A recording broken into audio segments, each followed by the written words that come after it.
stocks like Netflix are skyrocketing. And segment star Bob McClure tells us if their stocks are worth their weight in gold.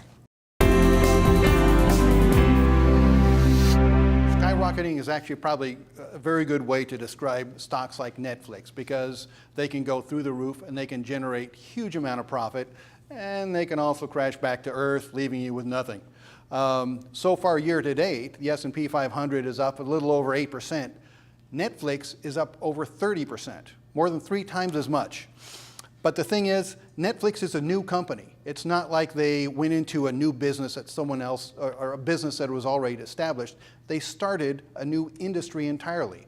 Video streaming is not something that has been done heretofore, and certainly hasn't been done profitably. What I'd like to do this morning is talk a little bit about the competitors that have sprung up to try and take some of that market share away from Netflix. And it's a very interesting thing, because most of these competitors are really conglomerations of other companies. Let's look at one of them. You've probably gone to the grocery store and seen those green kiosks that are called Coinstar.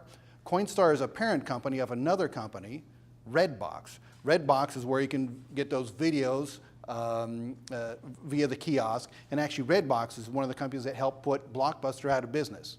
The thing is, Coinstar and Redbox have teamed up with Verizon for digital streaming. So now they're trying to move into the same space as Netflix. To figure out if they're going to be successful or not is going to be pretty difficult, because it's 3 companies that we're trying to look at. Let's look at another one you probably know much better, Hulu. Hulu is actually the love child of Comcast, Disney, and News Corp. I've wanted to say that for the longest time. The thing is, Hulu is part of 3 separate companies, but they don't have their own freestanding financials, so we can look at them and see how they're doing. And also, Hulu focuses only on first-run TV shows as opposed to motion pictures. The third competitor for Netflix, Amazon. And Amazon.com we all know as online merchandise, but they also have gotten very big into video streaming and audio streaming.